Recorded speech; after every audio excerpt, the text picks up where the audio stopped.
Yo tout le monde, alors ça fait longtemps et comme vous êtes nombreux à m'avoir demandé des conseils sur la planche ou à me demander si mon ancien tutoriel est encore valable, parce que comme vous avez pu le voir dans ma vidéo Être fort numéro 2, ma méthode d'entraînement a changé, aujourd'hui j'ai décidé de vous faire une mise à jour. Ce que je vous propose dans cette vidéo, c'est un programme pour débloquer la straddle en plus ou moins 6 mois. Je dis plus ou moins parce que bien évidemment ça dépend de chacun, ça dépend donc des bases, de la morphologie et de la motivation. Alors ouais, il faut savoir qu'à part les exceptions, comme les mecs géants, les obèses ou les mecs qui ont des maladies graves, mais concrètement, tout le monde est capable d'y arriver. Il faut juste pratiquer, rester motivé, écouter son corps, chercher à comprendre ce qu'on fait et en fait avoir la niaque. Que ça prenne 4 ou 10 mois, au final, vous allez y arriver, c'est le plus important. Alors pour ce programme, il y a juste 3 prérequis sur lesquels j'insiste grandement. Le premier, c'est le plus important, c'est de tenir 20 secondes de tuck planche, de belle tuck planche. Donc avec le bassin à hauteur des épaules. Si au fur et à mesure des 20 secondes, votre bassin descend, c'est pas bon, continuez à rester sur la tuck planche. Le deuxième prérequis, c'est d'avoir une barre sur laquelle on va pouvoir attacher un élastique à au moins 2 mètres du sol. Et le troisième prérequis va concerner le matériel, il s'agira d'avoir 3 élastiques différents et si possible des poids de 2, 4 et 6 kg. Le top ce serait par exemple d'acheter la mallette Decathlon qui coûte 50 € et qui vous permet d'avoir 2 haltères de 10 kg modulables. Si vous pouvez vous entraîner en salle, c'est parfait. Alors ce programme, je l'ai fait suivre à 10 personnes, donc 10 débutants que j'ai sélectionnés en décembre et globalement au bout des 6 mois, toutes ont progressé. Je vous ferai une vidéo à ce sujet pour vous montrer comment vous autocorriger, quelles sont les solutions à apporter quand vous commencez à stagner, car vous verrez que selon les propriétés de chacun, il va falloir s'adapter. Je vais en profiter pour faire aussi une petite mise à jour concernant la biomécanique. Concernant les muscles principaux qui travaillent sur la planche, au niveau de l'élévation de l'épaule, on a le deltoïde antérieur et le biceps. Au niveau de la protraction, nous avons le grand dentelé et le petit pectoral qui intervient. Et au niveau de la rétroversion, nous avons principalement les grands droits. Alors c'est quelque chose sur lequel j'ai pas insisté dans mon premier tutoriel, mais c'est vraiment important d'avoir une forme en holo. La forme en holo, ça va vous permettre tout simplement d'avoir un bras de levier plus court et d'avoir une meilleure cohésion entre les différentes parties de votre corps. Alors j'insiste sur le fait que holo ne veut pas dire syphose. Donc holo, c'est simplement le fait d'avoir une belle forme, mais qui reste une forme de ligne. L'erreur qu'on a tendance à tous faire, et moi le premier, c'est de faire une syphose. Alors la syphose thoracique, c'est simplement une flexion au niveau de la colonne vertébrale. Donc c'est simplement plier la colonne en deux. C'est pas du tout ce qu'on veut, on ne veut pas bouger la colonne vertébrale, on veut faire une protraction et une rétroversion. Pour la protraction, il s'agit d'avancer les omoplates, les scapulas en avant. Et pour la rétroversion, il s'agit d'engager les lombaires. Donc à aucun moment, votre colonne vertébrale est censée se plier en deux. Je vous le dis maintenant parce que concrètement, comprendre la forme de holo, ça peut prendre énormément de temps. Moi, ça m'a pris, je crois, 1 an ou 2. Donc voilà, on avance chacun à des vitesses différentes. C'est pas une course, mais je préfère vous le dire maintenant parce que c'est super important et ça va vous aider à mieux tenir et surtout à pas avoir une forme complètement dégueulasse. Pour bien comprendre comment faire un holo, il s'agit de comprendre comment fonctionne la protraction et la rétroversion. Donc pour ça, vous pouvez regarder ma vidéo Comment débuter le street workout où j'explique comment faire ces mouvements et vous pouvez simplement faire des exercices comme le chat, dos creux, dos rond et vous pouvez faire des exercices comme les pompes scapulaires pour la rétroversion et le gainage en holo pour le holo. Une erreur que j'ai fait dans mon premier tutoriel, c'est que j'ai expliqué qu'il fallait un degré de lean de 45 degrés. Donc il fallait se pencher en avant et avoir un angle entre les avant-bras et le sol de 45 degrés. En fait, c'est archi faux. Tout ce qu'il faut comprendre, c'est que votre centre de gravité qui se situe plus ou moins au niveau de votre nombril, un tout petit peu en dessous, doit être au-dessus de vos mains, parce que vos mains constituent la base de sustentation. Donc bien évidemment, en fonction de la position de votre centre de gravité et de la longueur de vos bras, vous allez devoir plus ou moins lean. Et il faut savoir que au plus vous partez en avant, donc vous êtes en lean, au plus la planche sera difficile à tenir. On en vient à la morphologie, donc je vais faire une vidéo à ce sujet parce que ça mériterait vraiment que je m'y attarde, mais globalement, il y a 3 cas de figure qui peuvent vous avantager pour la planche. Premièrement, il y a le fait d'avoir des clavicules courtes, donc je ne vais pas rentrer dans les détails maintenant, ce sera dans la vidéo morphologie, mais en gros, au plus vos clavicules sont courtes, au plus il est facile de faire une protraction, donc au plus votre bras de levier est faible et au plus c'est facile de tenir le holo, ce qui rend donc le mouvement plus facile. Deuxièmement, avoir des bras longs et un petit buste, parce qu'en fait, au plus votre buste va être petit, au plus votre centre de gravité va être haut, et au plus vos bras sont longs, au moins vous allez devoir lean. Donc globalement, ces deux avantages vous permettent de moins vous pencher en avant et donc de plus facilement tenir. Le troisième, c'est d'avoir un haut du corps relativement musclé et des jambes assez fines parce que au plus ce ratio va être important, donc musculature haut du corps sur musculature bas du corps, au plus votre centre de gravité va être vers le haut et donc au moins vous aurez besoin de lean et donc au plus ce sera facile de tenir la planche. Bien évidemment, au plus vous êtes petit, au plus vous êtes léger, au plus c'est facile, mais bon, ça c'était assez évident.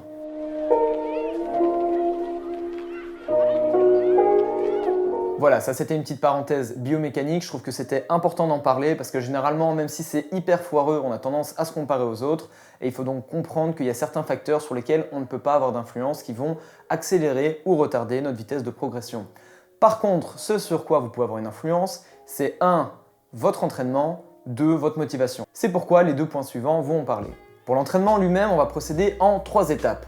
La première va consister à débloquer la straddle pour 1 à 2 secondes. La deuxième étape va consister à tenir une straddle pas très belle pour 3 à 5 secondes.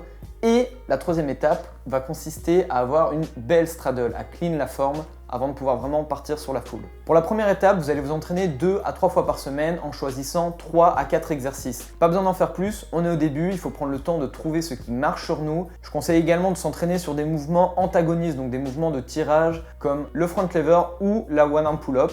Alors bien évidemment, le fait de travailler plusieurs choses en même temps, ça ralentit un peu la progression, mais personnellement, je trouve ça beaucoup plus simple pour le corps de travailler un peu de tout et de ne pas travailler juste un schéma. Au niveau des exercices, il y en a 5 principaux que je trouve importants et l'idée c'est de jongler entre ces 5. Dans tous les cas, votre premier exercice sera toujours un hold avec élastique.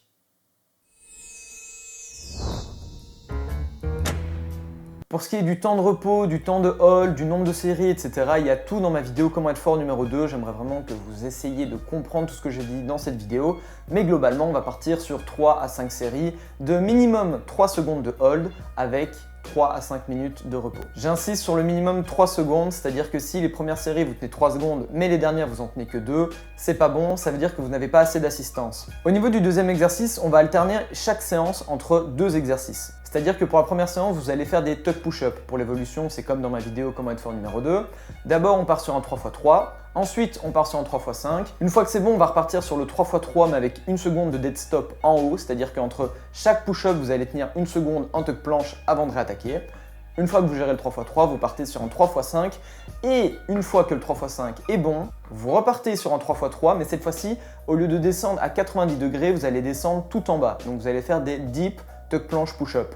Globalement, vous allez voir que sur les 6 mois, vous avez largement le temps de passer de 3x3 tuck planche push-up 90 degrés à 3x5 tuck planche push-up deep avec 1 seconde de dead stop en haut à chaque répétition. L'autre séance sur 2, vous allez faire ce qu'on appelle des Zanetti Dumbbell Press. Cet exercice est un peu un bijou, je remercie David Packer parce que c'est lui qui me l'a conseillé. Pour cet exercice, comme vous êtes censé être débutant, que vous n'êtes pas assez renforcé, que vous n'êtes pas assez musclé, on va partir sur 3 séries de 8 à 10 répétitions. Pour commencer, il s'agit de bien comprendre le mouvement. C'est un mouvement vraiment important à intégrer parce que celui-ci va vous aider à comprendre la bonne forme à avoir. On va partir par exemple avec 5 kg dans chaque main.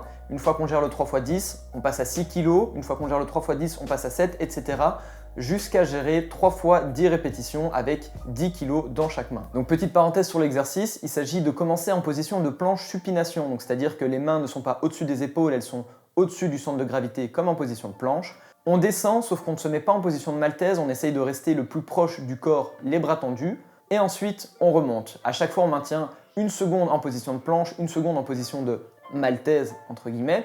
Il y a une version plus dure de cet exercice qui consiste également à passer en back lever et donc faire 1 seconde planche, 1 seconde maltaise, 1 seconde back lever, 1 seconde maltaise, 1 seconde planche égale 1 rep. Mais ça, ce sera pour plus tard.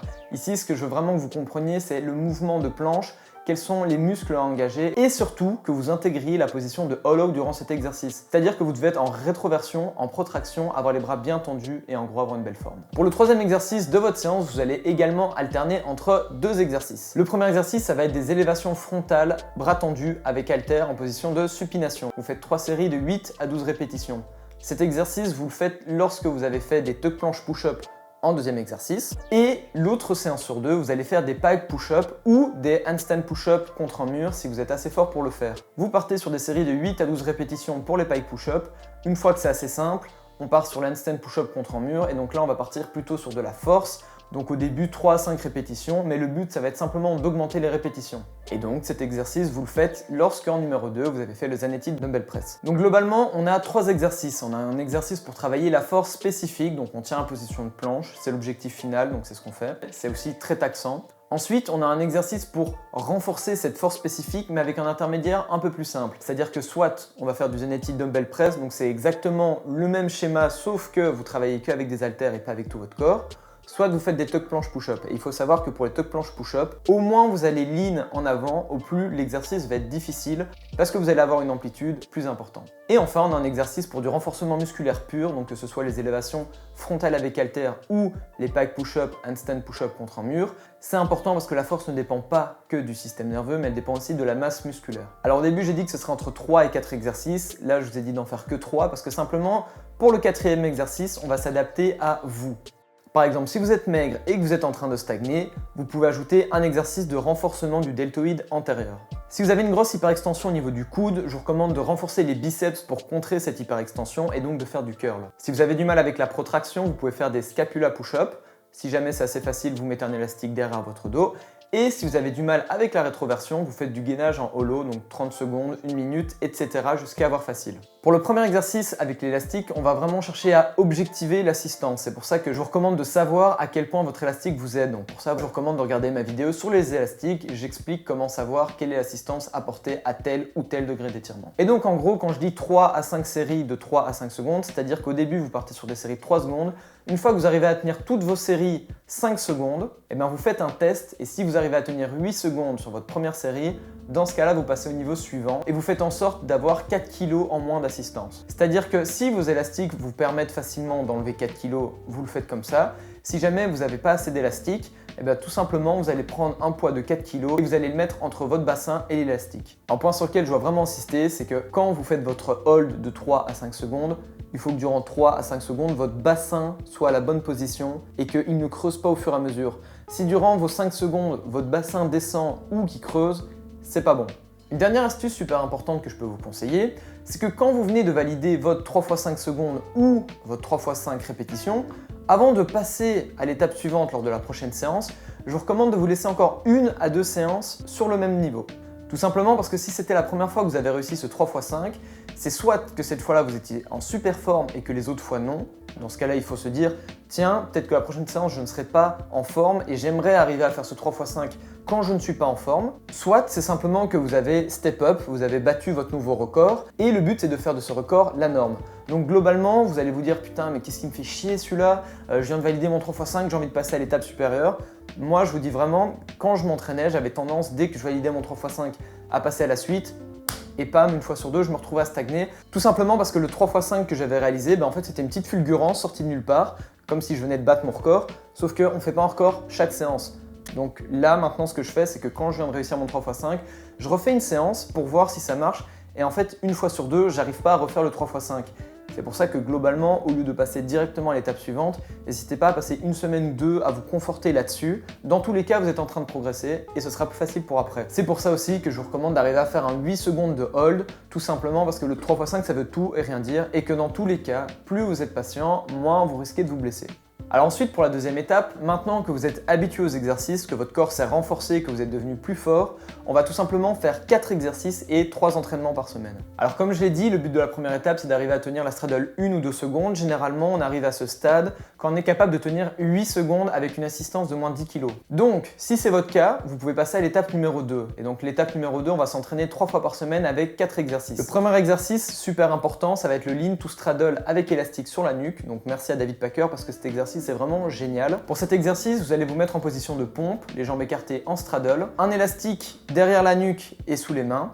Vous allez partir en ligne jusqu'à ce que vos pieds décollent. Une fois que vos pieds décollent, vous vous mettez en position de straddle et hop, vous redescendez, vous repartez en arrière. Donc cet exercice, il est un peu dur à assimiler, regardez bien la vidéo. L'importance ici, c'est vraiment d'avoir une bonne forme et de ne pas faire un petit saut au début. C'est difficile, on a tendance à sauter. Si jamais vous n'êtes pas capable de le faire sans sauter, prenez un élastique plus gros.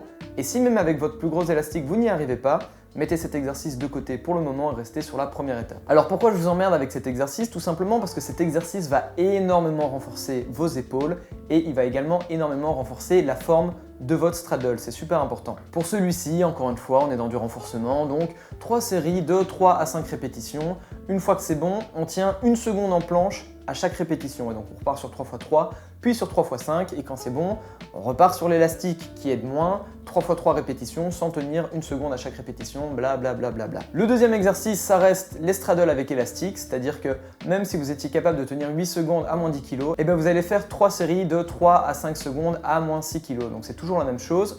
Plus besoin de faire 5 séries, on en fait un peu moins, mais on est focus sur la force. Le troisième exercice, on va garder les tuck planches push-up, et le quatrième exercice, on va garder le Zanetti dumbbell press, sauf que à cette étape-ci, vous êtes capable de faire 3 fois 10 répétitions avec 10 kg. Donc cette fois-ci, on va partir vraiment sur des séries de force. Donc on va faire 3 séries de 3 à 5 répétitions avec 12,5 kg. Une fois que vous arrivez à faire ce 3 x 5, 2 séances d'affilée, vous passez à 15 kg, etc. Vous ajoutez à chaque fois par 2,5 de chaque côté. Vous allez voir que cet exercice est très difficile, mais que si vous progressez bien dessus, vous allez avoir une ascension assez fulgurante sur la planche. Une fois que vous tenez votre planche durant 3 à 5 secondes sans élastique, on part donc sur l'étape numéro 3 qui va avoir pour but de clean tout ça. Cette fois-ci, on peut partir sur 3 à 4 entraînements par semaine et à nouveau, on va alterner sur les exercices. En premier exercice, une séance sur 2, vous allez faire du lean to straddle sans élastique. Donc ça va être vachement dur, mais c'est là que vous allez progresser sur la straddle. L'autre séance sur 2, vous allez commencer à attaquer des full avec élastique. Tout simplement parce que tous les 2 jours, si vous faites des lean to straddle, vous allez taxer nerveusement et qu'en plus, vous allez surtout profiter de ces fulls avec élastique pour comprendre la forme de la full parce que vous allez voir que faire un hollow sur la full, c'est pas la même chose que le faire sur la straddle. En deuxième exercice, vous allez attaquer les straddle press. Vous allez commencer avec 3 séries de 1 répétition. Donc pour ce faire, vous partez de lean to straddle et directement vous levez. Vous ne tenez pas en position de straddle, mais vous faites la négative. Une fois que vous arrivez à faire 3 fois 1 répétition, vous faites 3 fois 2, puis 3 fois 3, et quand le 3 fois 3 est géré, on repart sur 3 fois 1 répétition, mais vous allez tenir 1 seconde en straddle à chaque fois avant de décoller. Une fois que vous arrivez à faire 3 fois 3 répétitions avec 1 seconde à chaque fois en straddle, vous changez d'élastique. C'est le moment d'essayer de comprendre comment fonctionne la straddle press. Vous verrez que c'est pas super intuitif au début, mais que cet exercice est important pour la suite. Une séance sur 2, vous allez alterner avec des straddle push-up avec élastique, ou bien si vous le sentez, vous pouvez simplement faire une presse, une push-up, une presse, une push-up, mais ça c'est bien plus dur. Et enfin, en troisième exercice, vous allez alterner entre le Zanetti dumbbell press et des exercices de renforcement type handstand push-up. Ça c'est la troisième étape et globalement vous allez la continuer jusqu'à ce que vous soyez capable de tenir 5 secondes de bell straddle. Avant ça, moi je recommande de ne pas s'attaquer à la full planche. Une fois que vous serez en mesure de tenir ces 5 belles secondes, que vous serez capable de tenir au moins 3 secondes de straddle à n'importe quel moment, vous allez pouvoir attaquer la full et surtout attaquer des combos. Parce que les combos, on en parle beaucoup, c'est super utile, super intéressant, mais à mon humble avis, c'est mieux de d'abord avoir une straddle press, savoir faire quelque chose dans son combo plutôt que de faire des combos avec de la tuck planche ou avec des straddle banana. À ce niveau-là, c'est un peu chacun son avis. Moi, je vous donne le mien. Globalement, les combos, je préfère les intégrer une fois que la straddle est maîtrisée et qu'on veut attaquer la full. Tout simplement parce que quand vous allez attaquer la full, vous allez peut-être avoir la flemme de repartir sur des élastiques, mais que une séance sur 2, vous ferez des combos sur votre straddle et que cela va vous motiver. Ce programme, c'est un programme que j'ai déjà donné à des personnes qui ont relativement bien progressé, mais il faut savoir que vous devez absolument l'adapter à vous-même. C'est pour ça que tout du long, vous allez devoir vous filmer et essayer de comprendre quelles sont vos failles. Si votre problème c'est juste le hold pur, vous allez devoir renforcer les deltoïdes antérieurs. Si votre problème c'est vraiment de tenir la position de hollow, alors travaillez la protraction et la rétroversion.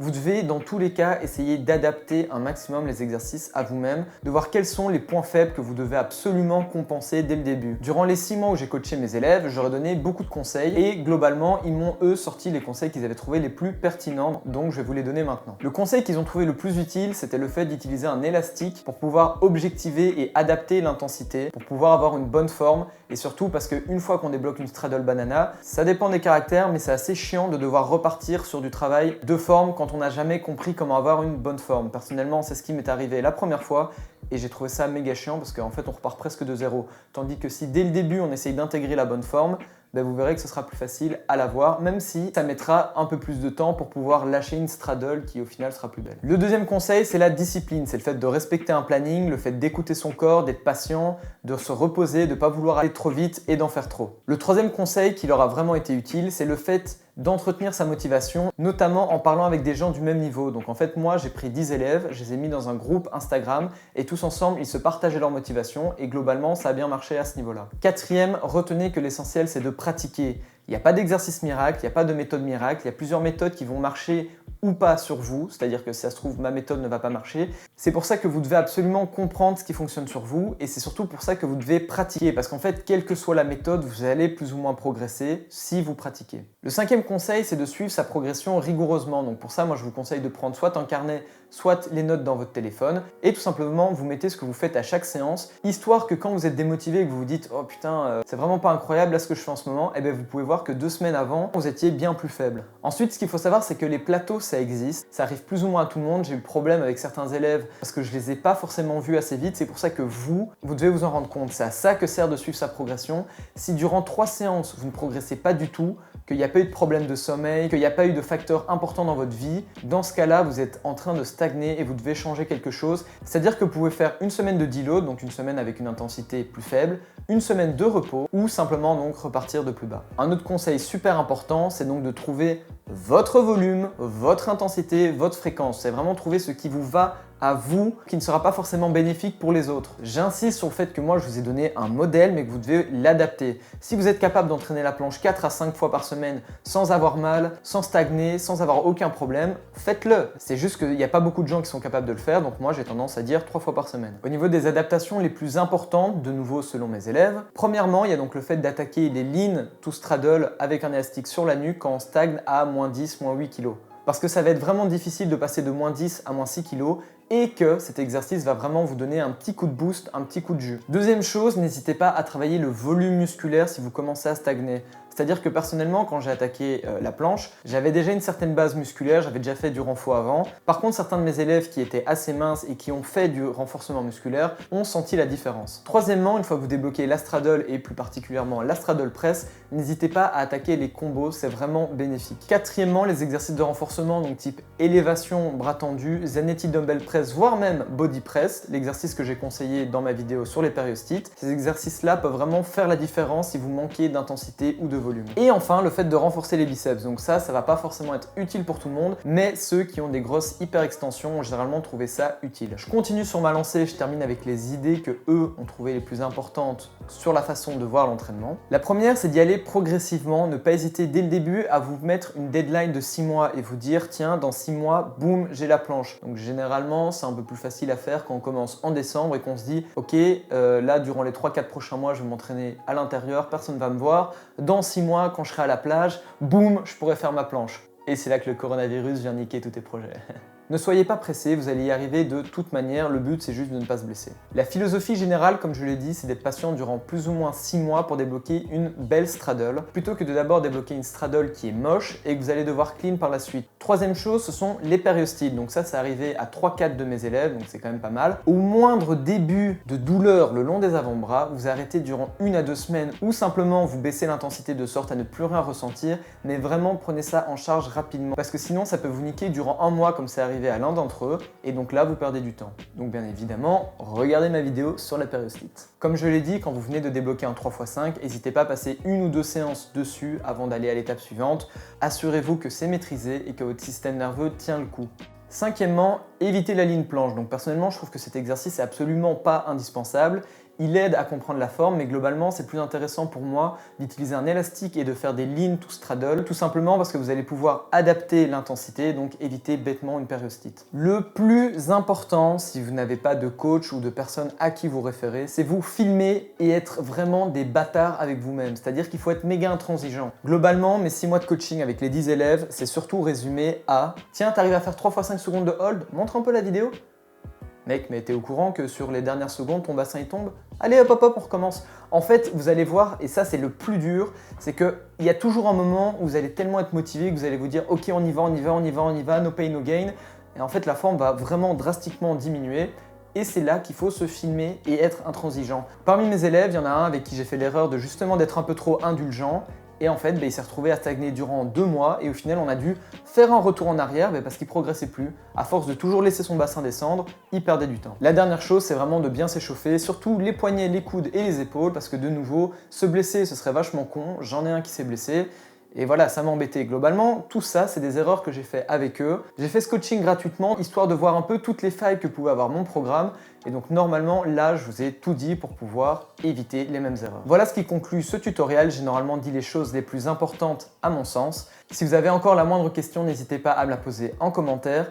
Moi, ce que je veux vraiment, c'est que vous soyez le plus autonome possible et que vous n'ayez pas besoin de coach. Si en revanche, pour vous, c'est quand même important d'avoir un coach, alors qu'à mon sens, ce n'est pas indispensable, vous pouvez toujours me contacter si vous avez la moindre question également. Mais sachez qu'en ce moment, je ne suis vraiment plus très actif sur les réseaux sociaux. Dans tous les cas, comme je vous l'ai dit, je ferai une vidéo sur la progression de mes élèves, la manière dont on a pu rattraper certaines erreurs, dont on a pu passer certaines phases de stagnation et donc casser les plateaux. Je vous dis à la prochaine, mais je sais pas quand parce qu'en ce moment j'ai beaucoup de projets personnels et je suis pas mal occupé. Mais j'espère que vous allez progresser et que vous n'aurez bientôt plus besoin de moi ou de qui que ce soit. Ciao les gars!